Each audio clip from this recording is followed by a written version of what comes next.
Meron po ako nakitang statistics na I could share sa inyo. Pag pala daw ang nanay, pag kinumpute mo, ito sa US, in the US, the title of the article is, How Much a Mom is Really Worth. No? When you consider all the things that they do, siyempre, minsan ay nurse, minsan ay teacher, minsan ay tutor, minsan ay tagalaba, tagalinis, sari-sari na. Marami pang iba. I think mga 20 items they listed. If you put a dollar amount, in 1 year, you would have spent on a mother $184,000.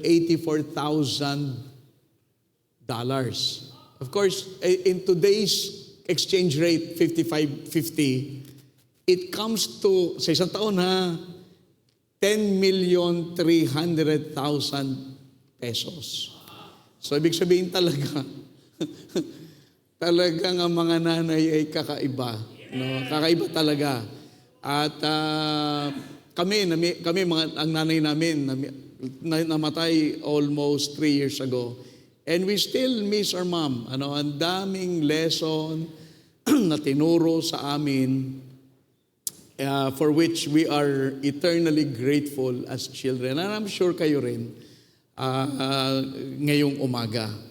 So, instead of the usual, babasa tayo ng talata, I'd like to ask the mothers to stand. Patayuin nga natin ang mga nanay, and I'd like to pray for you. Tayo, nanay. Hindi ko alam kailan ang nanay. Hindi ko alam kailan ang nanay na naririto. Pero, of course, today, I'd like to say Happy Mother's Day to all our incredible mothers. No? And kaya on this Sunday morning, we gather not just as a church family, but as grateful sons and daughters, blessed by your love and patience and sacrifice sa inyong mga anak. At ako bilang anak, I'm a recipient of that love. Alam mo po, kaya mahal ka mga nanay because you are the ones, kayo po mga nanay, kapag ang inyong mga anak, syempre, nalulumbay, kayo ang nagpapalakas sa amin. Kayo po, yung inyong mga panalangin ang nagtatawid sa amin. Hindi lang masyadong napapansin na ang inyong ginagawa. In fact, 184,000. But Solomon said in Proverbs 31 verse 28, ang sabi ni Solomon, her children arise, call her blessed, her husband also, and he praiseth her. And so ngayong umaga, we'd like to rise to honor you sa inyong labor, marami yon, sa inyong wisdom, sa inyong kindness, and how you reflected God in the home. And so to every mother, birth mothers, adopted mothers, kayo ay spiritual mother ng mga kung sino man ang naakin nyo, I'd like you to know this, that your love is not unseen. Nakikita namin ang inyong pag-ibig, nakikita namin ang inyong mga sakripisyo, and your role in the kingdom of God is irreplaceable. So, minsan kasi ang mga nanay para bagang unappreciated. Siguro ngayong araw na to, i-appreciate natin ang mga nanay natin. No? Pasalamatan natin sa kanilang ginawa. And so, I pray that the Lord will continue to strengthen you and bless you. At patuloy na kayo ay maging gabay sa inyong pamilya. And let me again say that you are valued, you are needed, and more than ever, we celebrate your motherhood. Kaya alam mo, minsan kasi yung mga nanay, parang, di ba, minsan parang nanay ka lang, nasa bahay ka lang, malaking role ang inyong ginagampanan at aaralin natin ngayong umaga. So pag-pray natin ng mga nanay, tayo po itong mga pumikit at ipag-pray po natin mga nanay natin. Let's pray. Father in heaven, we come to you with grateful hearts for all the mothers standing in front of me. We thank you, Lord, for their strength and wisdom and compassion and love. Lord, we honor these women who have guided us and nurtured us and stood in the gap for us. We lift up every mother, those who are raising children today, those whose children have already grown, those who are grieving, and those who are waiting. We pray, Lord, that you will lift them up, because I know that you know their hearts. Bless all the mothers, and that may your peace and protection be upon them. We ask that you'd strengthen their hands, and that you will remind them that their labor is not in vain. So we pray, Father, that you will bless every mother who is here, and even those who are missing their mothers. We pray that you'd bring comfort. Those who long to be mothers, that you'd bring hope. And Lord, we pray that every mother here will be reminded that they are fearfully and wonderfully made. And we ask that your blessing be upon them. Fill them with your joy and grace, and let them know how precious they are to all of us. And we give you thanks. We pray that you'd bless the message we have this morning as we honor our moms. And this we ask and pray in Christ's name. Amen. Amen. Okay, salamat po mga nanay. You may be seated. Palakpakan natin mga nanay.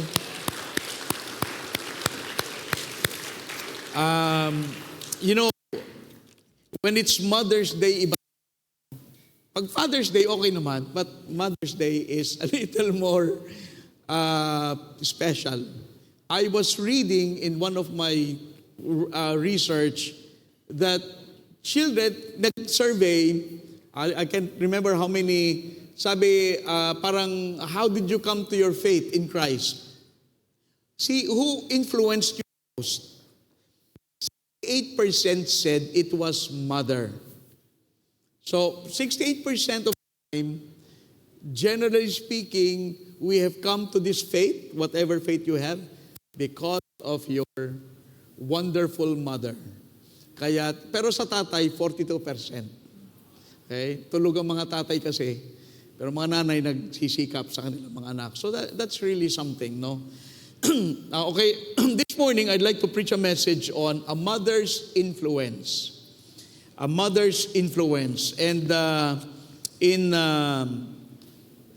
Ezekiel chapter 16, verse number 44, here, this is what the Bible says. Behold, everyone that useth proverbs shall use this proverb against thee, saying, as is the mother, so is her daughter. Alam niyo, paano yun ay like mother, like daughter, like father, like son? That is really in the Bible. If you think about it, that is as is the mother, so is her daughter. I'd like to begin by telling you a story about Thomas Edison. Kilala niyo naman si Thomas Edison, the great inventor, American inventor. When he was a small child, Thomas Edison came home from school and gave a paper to his mother na yung paper na yon was from the teacher. Sabi ng teacher, Tom, give this paper to your mother. So pag uwi sa bahay, Thomas Edison gave the paper to the mother and said, Nanay, ano sabi ni teacher? Well, the mother wept a little and she read the note. It says, your son is a genius. This school is too small for him and doesn't have good enough teachers to train him. Please teach him yourself. Now, many years after the mother of Edison, Thomas Edison had died, ang pangalan nanay niya, Nancy Elliot, if I'm not mistaken, Nancy Elliot Edison. So nakita niya yung letter when he was already famous. He was already famous. Nakita niya letter inside a cabinet, naka-fold neatly, para bang tinago nung nanay niya. And so when he found the letter, this is what the letter read. Ang nakalagay, your son is mentally deficient. We cannot let him attend our school anymore. He is expelled. But in his diary, Thomas Edison in his diary said, Thomas Alva Edison was a mentally deficient child whose mother turned him into the genius of the century. Kung isipin mo ang ating buhay, it was shaped by our mothers. Ako marami akong iniisip ko, marami akong, siguro, the things that I've learned from my mother, marami, iniisip ko nga marami, at tayo ay hinubog ng ating mga ina. When the mother of Thomas Edison died, he gave a tribute to his mother, and this is what he said. At sabi ni Edison sa kanyang, about his mother. Sabi niya, I did not have my mother long. Siguro patay kaagad nanay niya. But she cast over me a good influence that lasted all my life. It have turned out badly, but her firmness, her sweetness, her goodness were potent powers to keep me on the right path. My mother was the making of it. So sinasabi niya na kaya siya naging ganon, dahilan sa kanyang ina. So, mothers invest a lot in their children. And even when the child is already famous, wala na yung nanay, hindi na natin kilala kung sino ang nanay, Yung anak, sikat na, pero hindi na natin alam kung anong nangyari sa nanay niya. The important thing is this. The life of the mother goes on even after she is long gone and perhaps dead. It's a legacy. Alam mo mga nanay, what you are doing to your children, you are leaving a legacy kung saan ang inyong buhay ay magpapatuloy kahit wala na kayo. Kung mga anak nyo naging matagumpay, successful, it's all because of you. Your investment sa buhay nila. Alam nyo, walang sayang. Hindi sayang ang inyong pagpupuyat, ang inyong lahat, parang inyong mga anak ay maging who they are paglaki nila.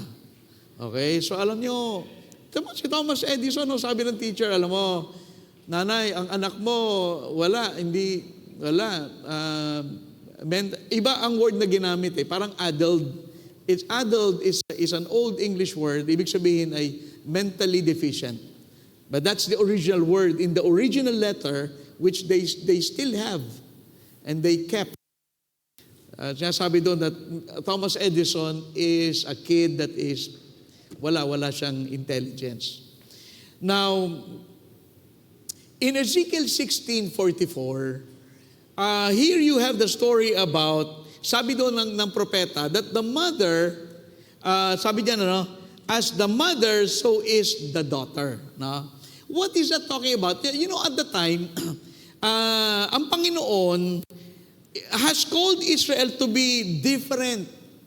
But instead, Israel had become like all the pagan nations around them. So ngayon, sabi ng Panginoon, alam nyo kayo Israel, you're the daughter. The mother is the Canaanites. And all the Canaanite nations, they practice idol worship.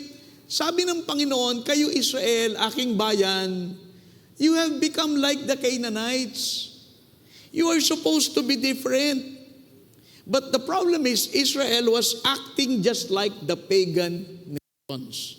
And this is why sinabi ng Panginoon dyan sa talata, kung ano ang ina, ganun din ang anak. At sabi niya, kayong Israel na mga anak, para kayong katulad ng inyong mga pinagmanahan, yung mga idol worshiper, and God is upset, Hindi natutuwa ang Panginoon. Kasi itong hinahalin tulad ng Panginoon ng yung nanay doon sa Canaanite na bayan. Now, the word mother, I checked in my thing, is mentioned 299 times in the Bible. The first mention is in Genesis 2:24, where it says that a man shall leave his father and mother and cleave unto his wife. That's the first. Now, the last mention is in Revelation 17. verse, the Bible says, it talks about the mother of harlots. In the end times, pagdating ng panahon, tribulation period and everything else, yung mother will come on the scene. And yan ay makikilala ng mga tao na may iwan. But again, mothers are important. Yan pinapahalagahan niya sa Bible. Mothers have a very big influence on their children. Kaya alam mo mga nanay, hindi po sayang ang inyong pagpapagal sa inyong mga anak. Now let me give you number one, the physical influence. Now I'd like to talk about how mothers can be an influence to their children. But I'd like to start with the physical influence. Now, first of all, the physical appearance. Na most of the time, yung mga nyo, syempre, yung physical kamukha nyo, halimbawa kamukha nyo, hindi ko alam kung kasing size nyo, siguro bata pa kayo. But you have passed on to them a lot of your physical characteristics. In other words, genetics. Kaya usually, yung nanay ay, halimbawa, kasi kami, ang daddy namin engineer. So ako mahilig sa math, si Dr. Tess mahilig sa math. Sa mga kapatid ko, si Kuya naging engineer, dalawang kapatid ko naging engineer. Kasi nga napapasa yung physical character, hindi pa characteristic, sa anak. Physical characteristic. This is part of God's creation na ipinapasa sa atin ng mga magulang yung kung ano sila. Of course, David said in Psalm 139 verse 14, ang sabi ni David, that I am fearfully and wonderfully made. Kayo po, tayong lahat nilikha ng Diyos and part of God's creation, the design of God is, the genetic design is amazing. Yung mga anak ay katulad ng kanyang mga magulang. Usually, siyempre, kung Pilipino ka, anak mo mukhang Pilipino. Usually, di ba? If you're a Korean, like Brother Joseph, Sister Esther, your children are Korean because of the physical appearance. But that is something you cannot change. Now, what you can change is the physical behavior mo sa iyong pamilya. For instance, your attitude in the home. Kasi ito'y influence. You're giving an influence to your children. And even though the physical appearance, you can pass that on to your children, but the physical behavior is something you can pass on, something you can change.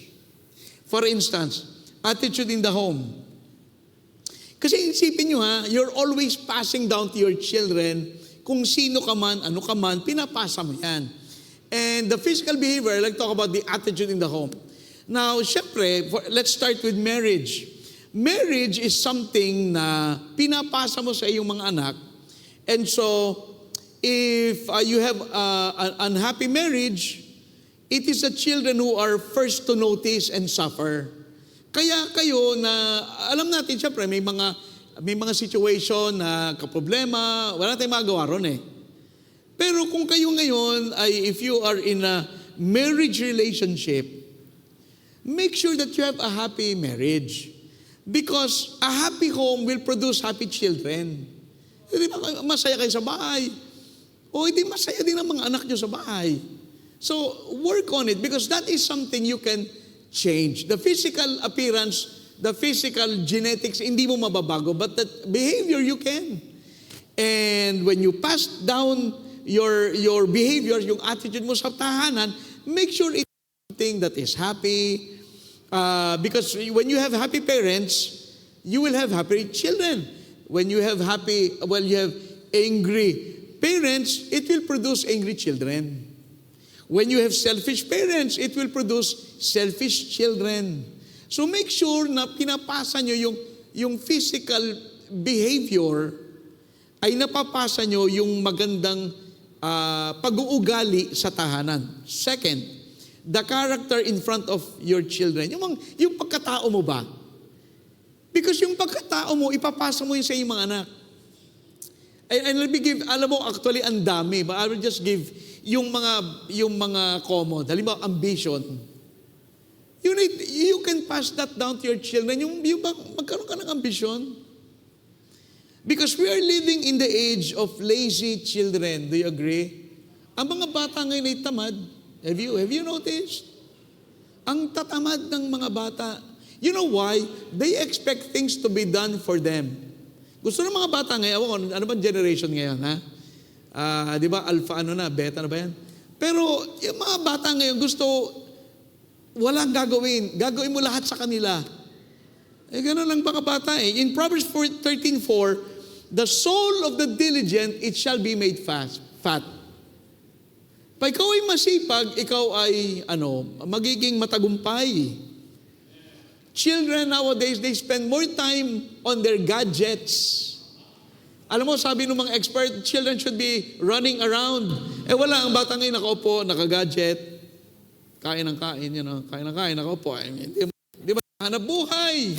Di ba? They avoid as much work as possible. Alam mo, huwag kayong matakot bigyan ng trabaho yung mga, iisip nyo, this is the mistake. Okay, listen, mga magulang, this is a common mistake. Ay nako, ako'y naging mahirap. Hindi ko pararanas sa aking anak ang maghirap. Kaya anak, sige lang, matulog ka, kumain ka. Ito ang pera, sige, kasi hindi ko naranasan yan, pero ikaw mararanasan mo. Mali yun eh. You know why? Alam mo ba't ka naging matagumpay? Kasi mahirap ka eh. Alam mo bakit ka natutong magsikap? Kasi wala ka nung mga bagay na meron yung iba. Aalisin mo sa anak mo yung privilege na siya ay matuto ng kanyang sarili. Kahit siya ay gumapang at magsikap at magtiyaga, ay hindi ba ganun ka din naman? Kaya ka nagkatagumpay. Kaya mga bata ngayon, bigay lahat. Mali din yun. Hindi mo dapat gawin yan. Ini-spoiled mo mga bata. So bigyan mo ng konting ambisyon ba mga bata? Yan ay mga bagay in front of your children. You can be like that. Ambitious, mga anak, mag-ano kayo, di ba? May tindahan, o tumawa kayo sa tindahan. Di ba? Tumawa kayo sa tindahan at kayo, malaman nyo ang pera hindi pinipita sa puno. Di ba? Yung ganun ba? Di ba nung araw ganyan eh? Di ba? Nung araw, ang pagkain walang natitira. Kasi alam mo sabi ng magulang, anak, kayo ba hindi nga kumakain eh. Ikaw, titira mo? Di kainin mo yan. Pero ngayon, ano ba ngayon? Hindi ko alam. Pagkain ngayon, hindi kinakain. Ay, mali yun. Ayaw ng Diyos yung ganyan. Second, dependability. Okay? 1 Corinthians 4:7. Ano sabi? It is required in steward to be found faithful. Dapat tayong lahat pinagtiwalaan ng Diyos. Magi tayong tapat. Kasi pinagtiwalaan tayo ng Diyos. In other words, yung ikaw ba dapat, anak dapat ikaw, nanay dapat ikaw naaasahan. Ipasa mo yung katangian, ikay naaasahan. Halimbawa, hindi ka nalilate. Yung sinabi mo, yun ang gagawin mo. Meron kang isang salita. Maganda rin yung gano'n, di ba? Yun ay pinapasang ugali. Hindi ba? Pinapasang ugali yan. Because let me say this, that your children are watching you and they are learning. Hindi lang yung mga gandang bagay ang natututunan nila, natututunan din nila yung mga hindi magagandang bagay na ginagawa ng magulang. Nag-aaral yan sa inyo. Meron yung mga influence na pinapasa kayo whether you notice it or not. Your children are watching your every galaw. Yung bawat kilos yun, pinag-aaralan ng mga bata. Di ba? And then next is honesty. Okay, honesty. Well, ano bang nakita ng mga bata? Kasi when they see you lie to the neighbors or take something that is not yours, yung dishonesty ba? They will learn to be dishonest. Halimbawa, sabi mo, oy, pag tinanong ni Pastor, saan tayo nung linggo? At i-absent ka eh. Sabi mo, meron tayo You're teaching your children to be dishonest. Di ba? O baka tanungin ni anak, bakit wala tayo ng isang linggo? Sabi mo, tayo may sakit si nanay. Mamaya magkasakit ka lalo. Di ba? Be honest. And That's the verse, 1 Timothy 4:12, So, merong influence na pinapasa kayo sa inyong mga anak. Some of them you can change, some of them you cannot.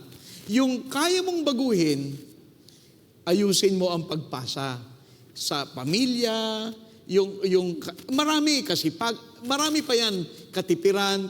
Ako, matipid. Kasi si daddy matipid, si mami, maano sila sa pera, magagaling silang mag-handle. Kami bata pa, kinikwento ko sa staff, kung kami bata pa, may alkansya kami. Naguhulog kami doon. Pag may bibiling kami, mami, pwedeng kumuha ng pera. At talagang maaga pa na to. Meron kaming bank account. Yun nga lang, Bangko Filipino, nawala na, di ba? Bangko Filipino. Nung kay bata, meron kaming bank account. Yung aking mga staff, yung iba wala pa. Abay, karir na kayo, wala pa kayong bank account. Alam mo, dapat tinuturuan yung mga magulang kung paano pahalagaan ang pera. Paano ipunin ang pera. Kasi alam mo, mga Pilipino, hindi mahilig mag-save. They don't have bank account. Kaya ba sa pera, mahina tayo sa pera? Kasi hindi natin napapag-usapan siguro sa tahanan. Hindi naman masama ang pag-usapan ng pera because we all deal with money. Di ba? So we have to influence our children positively in regards to these things. Ambition, dependability, honesty, thriftiness, loyalty, integrity, at marami pang iba. Second of all, ang influence, ang nanay kagaya ng anak kagaya ng nanay, so I'd like to, second of all, the maternal influence. Kayo bilang mga nanay, you are passing to your children yung pagiging nanay nyo. Lalo sa mga anak na babae, sa mga daughters. Now, first of all, I'd like to talk about children learn how to keep the house from you. Dapat kayong mga nanay magaling sa bahay. Kung bahay nyo makalat, yung mga anak nyo, pinag-aaralan din yung, ganito pala magkalat sa bahay. Hindi naman mahalaga malinis sa bahay. Kasi kami nga nabuhay sa bahay na alam mo, maganda yung malinis sa bahay.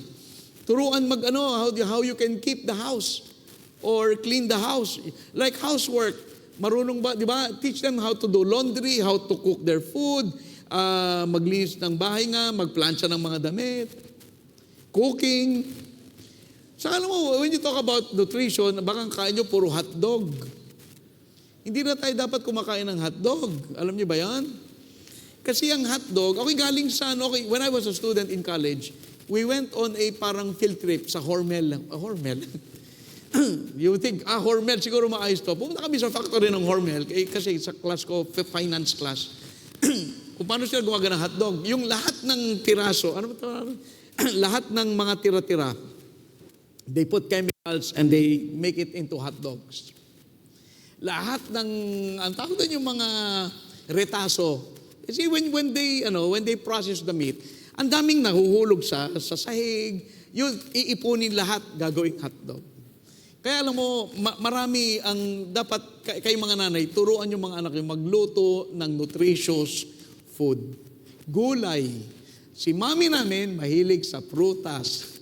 Kaya ako hanggang ngayon, kami naman, mahilig sa prutas. Siguro lalo ako kasi, yun naalala ko sa nanay ko Parating prutas ang hinahanap. And then, of course, yung pagtitipid, matipid ba kayo o magastos? Di ba? Pag nagamit ng tubig sa bahay o kaya ng kuryente.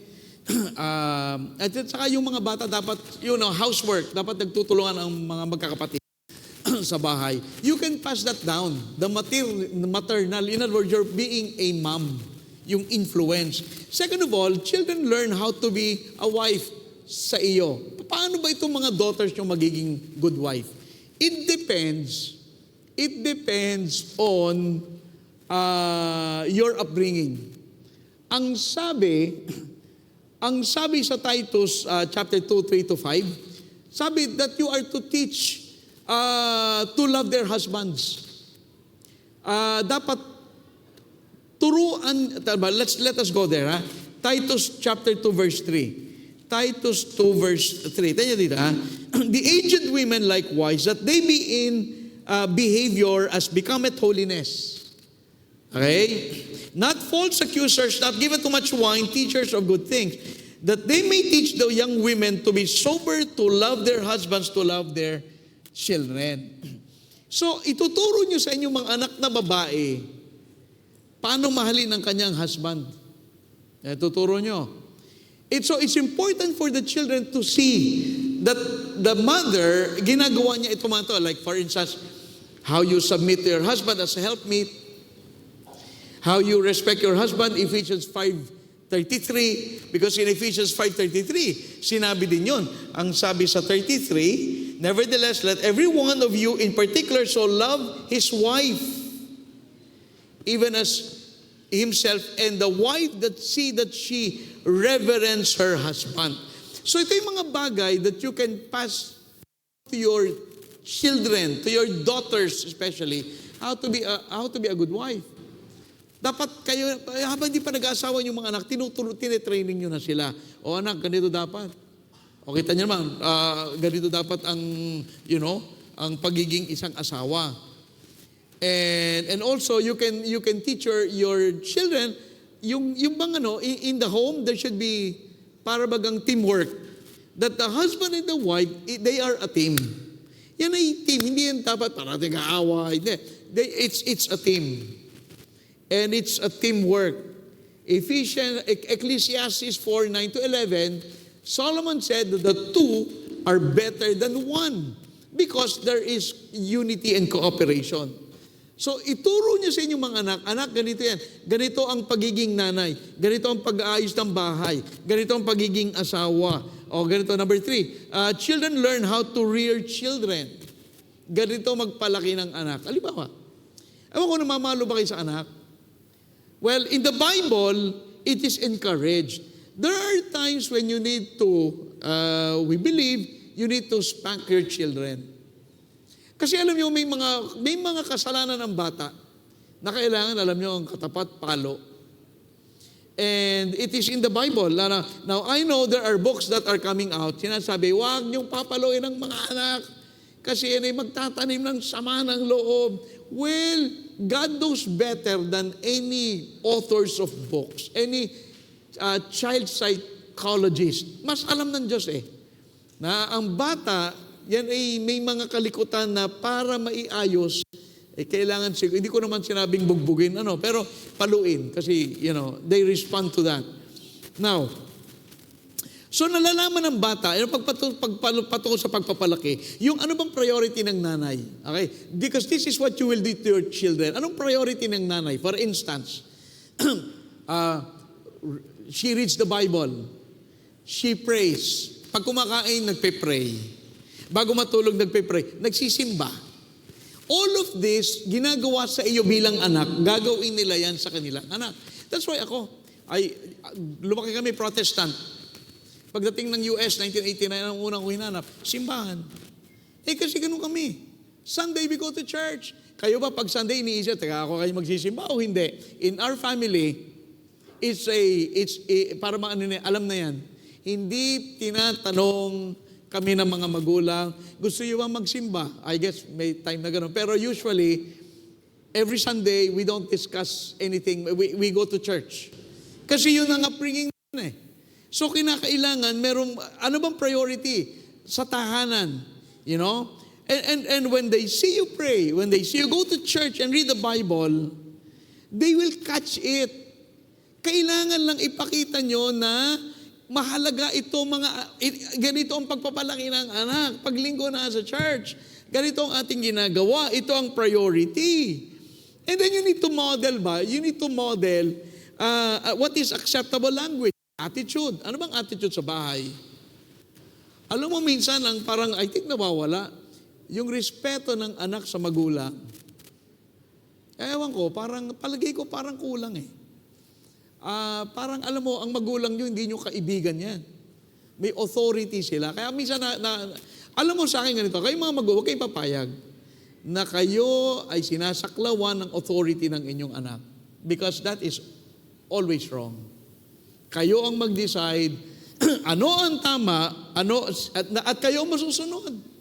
Hindi kayo ang tuturuan. Hindi. Huwag kayong magpadaig. Huwag kayong magpadaig. And ano ang method ng discipline? Pag nagkamali ba ang anak, anong ginagawa? Diba? There's a rod of correction. Magkaroon ng maliwanag na rules. Be consistent with discipline. Lahat yan, ginagawa mo yan sa iyong anak, pero your children are learning all of that from you. Because when they become grown-ups at sila'y naging nanay at in some case tatay, alam nila paano palakihin yung anak kasi nakita nila sa inyo yan eh. Ang dami sa inyong alam ko, sa mga staff ko, the way yung ginagawa nila ngayon, gawa ng magulang nila. Kaya sila ganun, gawa ng magulang. Kaya, kung gusto nyong makita yung tamang ugali sa inyong anak, kayo kumilos ng may tama ding pamamaraan. Kasi kung papaano ka ngayon, yun yung anak mo years later. At yun yung mga apo mo naman. At let me give an example. Huwag kang magsimba ng Sunday afternoon. You think your children will go to church Sunday afternoon? Siguro meron, but by the grace of God. Pero sino ang nagsisimba sa hapon na mga bata? Yung mga magulang na nagsisimba rin. Upbringing yun eh. Kami, I must admit, when we were growing up, we never went to church on Sunday night. Pero sa Baptist, I learned it is Sunday morning, Sunday night. Pero when I was in the Protestant church, hindi kami nagsimba ng gabi. At nung ako'y lumaki, hindi naman ako naghahanap ng Sunday night. But then, it depende kung paano mo palaki ng mga bata. Kaya pag kayo hindi bumalik mamaya, you're modeling, you are modeling yung buhay mo, yan yung iyong maternal influence. Bilang ina, anak, ganito maglinis ang bahay, ganito maglaba ng damit, ganito anak ang pagiging asawa, supportive kay tatay, at ganito ang pagpapalaki ng mga anak. Everything that you do, they're watching you kasi they want to learn from you. And let me say this, you are as much serving God.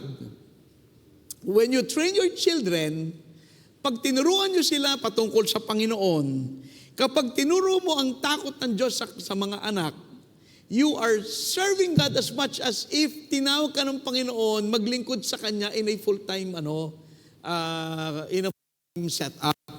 Kasi akala nyo, in other words, what I'm saying is this, what you are doing to your children is a ministry. Ministry yung ginagawa nyo sa inyong mga anak. Yung mga batang yan, sino magtuturo ng patungkol sa Diyos? Sino magtuturo patungkol sa pananampalataya, patungkol sa pagsimba, patungkol sa panalangin, pagbabasa ng Bible? Hindi nga ba't kayo? And so you can look at what you're doing as a ministry to your children na yung mga ginagawa nyo ay gagawin nila at yan ang inyong ministeryo. Okay, so merong physical influence. Merong maternal influence. I'd like to close with the spiritual influence, which is probably the most important.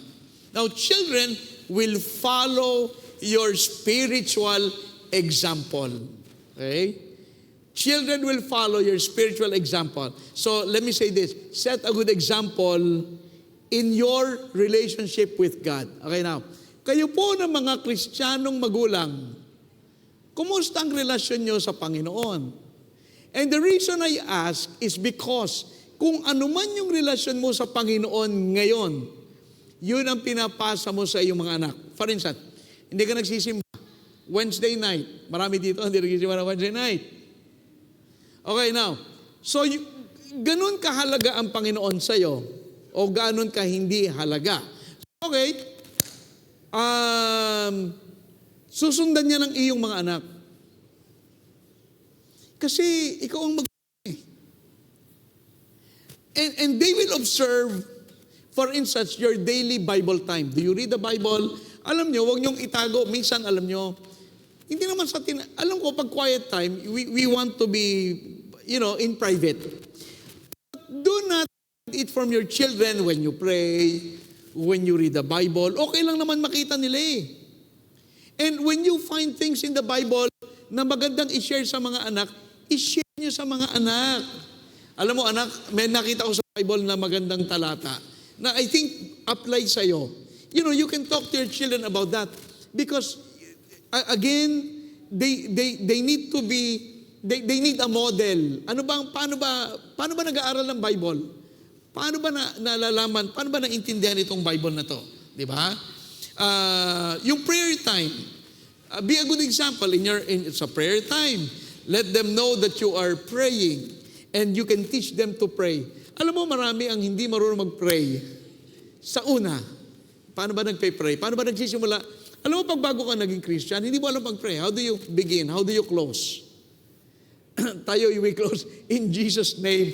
Because, bakit in Jesus' name? Kasi siya yung mediator natin sa Ama. Hindi tayo nakakakita sa Diyos unless dumaan tayo sa anak. So, you need to explain all of that. Okay? So be a good example. Pangalawa, they need to see a relationship with Christ as authentic. Na kailangan makita kasi ng mga bata na ang relasyon natin sa Diyos ay tunay. Hindi tayo nagsisimba lang paglinggo para magpa-check ng attendance. Hindi. Gawin natin ang ating relasyon sa Diyos dynamic, tunay, authentic. It is real. So we need to grow in our love for God and the Bible. Because you know why you need to grow in your relationship? So that yung relationship, you can pass it to your children. Kasi pag wala kang growing relationship with God, you cannot pass down that passion sa iyong anak. You cannot give them what you do not have. Hindi mo pwede ibigay sa anak mo yung wala ka naman, di ba? Pero kung gusto mo ibigay, mga anak, alam niyo, dapat kayo mahalin niyo ang Diyos. Okay, pero ang tanong, ikaw ba, mahal mo ba ang Diyos?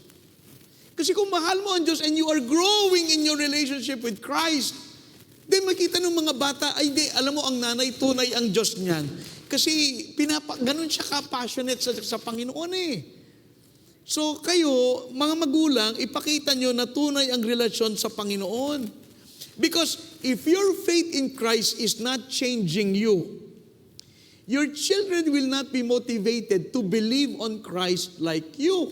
Because ikaw, nakakilala ka kay Kristo, hindi ka nga nagsisimba, hindi ka nagpe-pray, nagbabasa ng Bible, you think your children will be faithful to God? Kukopyahin niya ikaw eh. So, kukopyahin niya ang kanyang magulang.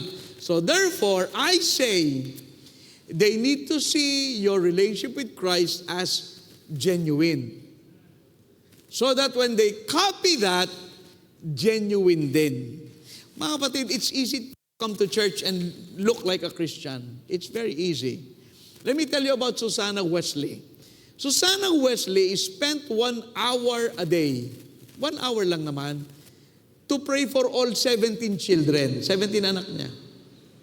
So every day, 1 hour, Lord, I pray for John that you will, and then I pray for Charles, 17 eh. And every week, 1 hour a week, 1 hour a week, he gets with one child and talk to him about spiritual matters. 17. Pero in 1 week, ilang bang oras? 168 hours ba a week? But for 17 hours, 1 hour a week per child, he will talk to them about spiritual matters. O, tingnan. And the result was, what's the result? Susanna Wesley had 2 famous children, John Wesley and Charles Wesley. Parehas sila naging pastor, hymn writer, marami silang nagawa sa Europe, sa England actually, and America. They preach in England and America, and these were great, great men. How come they became great men? Because of Susanna Wesley, who prayed for the children and talked to them every week. Okay, so spiritual influence. Now, una, be a good example for your children to follow. Second of all, influence your children regarding their faith in Christ. This is something, alam nyo, what an honor. I got saved, but not because of my mother. My mother got saved because of my ministry. Pero, hindi ba privilege kayong mga nanay na your children came to know Christ because of your witness? Bakit hindi ba? Isn't that a wonderful thing? You need to give them the gospel and tell them how to be saved. Ano ba ang salvation? Ang salvation ba, is it go to church, period? Is it simply praying and talking to Jesus? Is that salvation? So you talk to them about the gospel and Pray for God to save them. Kasi only God can save them. Only God can open their hearts para sila'y manampalataya. Hindi natin kayang gawin yun. Only God can convict them that they are sinners, kayo'y makasalanan at mapapahamak, kaya't lumapit kayo kay Kristo. Let me tell you, only God can do that. Now, when you pray, Panginoon, tulungan mo aking mga anak, maligtas. Yun ay gagawin ng Panginoon, but because God is the only one who can do it. Convict you of sin and save you. But let them see a real personal faith sa iyo. Yun naman part mo. Your part is, number one, mag-witness ka sa mga anak mo. Pangalawa, show them that your faith in Christ ay tunay. Hindi ka nakikipaglaro sa Panginoon. Ikaw talaga ay tunay na mananampalataya. Because if they see Christ in you, it will draw your children to Christ. Okay? So, here's the question. Ano bang nakita ng inyong mga anak sa inyo? Ano nakita nila? Do they see a mother who is faithful to Christ? Do they see a father who is faithful to the ministry? O nakita nila mga magulang na every Sunday, if they have nothing else to do, they go to church. If it's Mother's Day, okay, let's go to church because it's Mother's Day. Hindi, dapat makita nila a personal, genuine faith na nakikita sa inyo bilang mga magulang. Kasi kayo magtuturo sa kanila eh. Again, influence. Your influence is a lot. Now, faith is something hindi minamana. Okay, listen. Your faith in Christ is not something inherited, but it is passed down from one generation to another through godly influence. Okay? Hindi ito, in other words, ako'y Kristiyano, pag ako'y nagkaroon ng anak, Kristiyano rin. Hindi. You do not pass faith down. Pero, the only way to pass down your faith is your godly example. Hindi pwedeng porque Kristiyano ka, Kristiyano mga anak mo, buong pamilya ninyo, Christian. Hindi. You can only do that when you share the gospel to them and by your godly influence to your children. Okay? So, yun ang kailangan. So, in conclusion, mothers, you can be a good influence to your children. Now, you may not be a perfect influence, but you can be a good influence.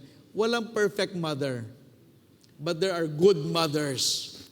Now, you can influence your children as is the mother, so is the daughter. Be a good example. Because your children watch you. And alam mo, nag-aaral sila sa inyo. You are the teacher. They are learning life from you. They are learning about God from you. They are learning to be a good wife someday from you. They're learning how to keep a house clean from you. They're learning how to cook from you. Lahat tinuturo nyo sa kanila. You need to give your children a good, solid foundation. So, ito tanong. You want your children to go to church? Well then, tanong, are you going to church? Do you want your children to be a good wife? Question, are you a good wife? Do you want your children to have to be good Christians? Tanong, are you a good Christian? Because kung ano ka ngayon, ganun magiging sa iyong mga anak. I mean, I'm sure may exception. Because, kami, katulad ko, I became a pastor. God called me to become a pastor. We were never Baptist. We never went to church Sunday night. Maraming negative eh. But paano nagkagana? The grace of God. Minsan, the husband is not a good husband. When you talk about marriage, anong gagawin mo? You do not have a saved husband. Maraming challenges, I understand. But the basics are there. Binigay ko sa inyo yung basic. Be a good mother, kahit hindi ideal. Ay, pastor, paano naman namin gagawin ay ganito situation? I know, I understand, marami talagang iba't ibang situation. but stay with the basics. Be a good example. Your children are following your footsteps. And your example ngayon will be who they are in the future. So this is what John Wesley said, and I'll close. My mother was the source from which I derived the guiding principles of my life. In other words, Wesley said, my mother is, she's the source of siyang gumabay sa prinsipyo ko sa buhay, galing kay nanay. Kung ano ako ngayon, galing kay nanay. This is what Charles Spurgeon said.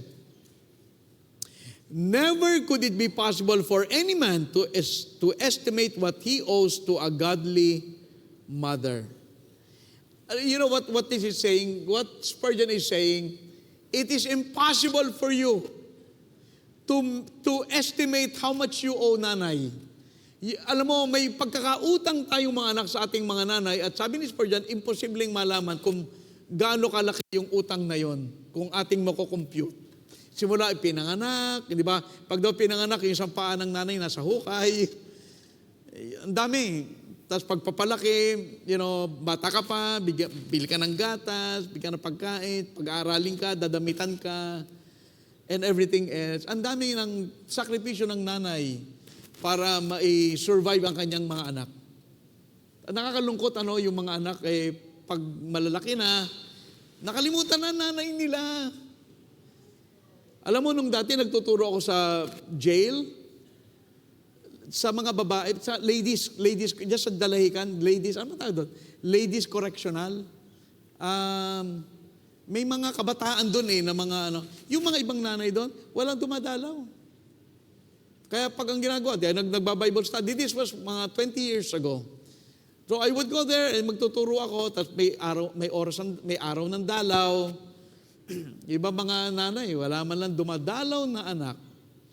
Ewan ko, siguro sabi nila ay ang nanay ko kasi, ganyan. Ang dami, iba-ibang kaso. Pero nakakalungkot. Pero again, anong sabi natin? You cannot be a perfect mother, but you can be a good one. Be a good mom. Para alang-alang sa mga bata. Tayo tumayo, let's all stand. Tayo manalangin, let's all stand. Let us pray. Father in heaven, we thank you for all the mothers here in this congregation. We thank you, Lord, for all the sacrifice na kanilang ginawa sa kanilang mga anak. Maaaring hindi sila naging perfect mother, but Lord, the important thing is to be a real mother. And to be there for the children kapag kailangan ng mga anak. But also, I pray that you'd help us to appreciate our moms. Napakalaki ng sakripisyo na kanilang ginawa. Kung nalalaman ng mga anak ang sakripisyo ng kanilang mga ina, sila po marahil ay magugulat.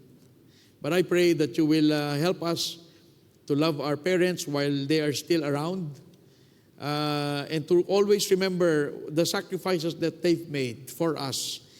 Para kami po ay maging matagumpay sa aming larangan at sa aming buhay.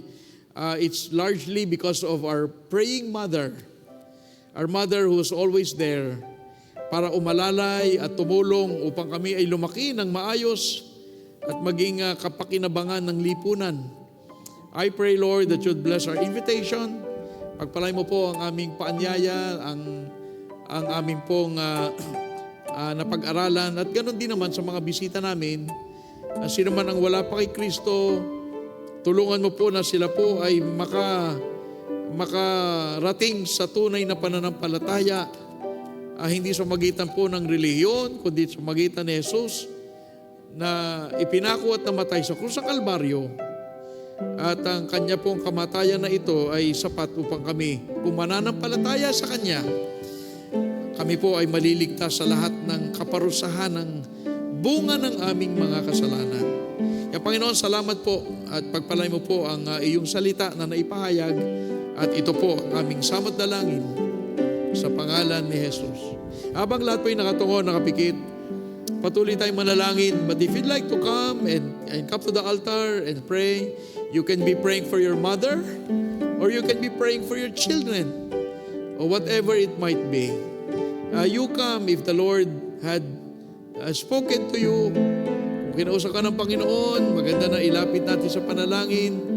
Kung meron kang mga anak na hindi pa nakakilala kay Kristo, at kung meron kang mga burdens sa iyong mga anak, why don't you come?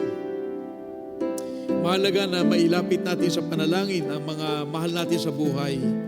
And alam ko na wala namang nanay ang perfect, but let us pray that God would help us to be a better mom.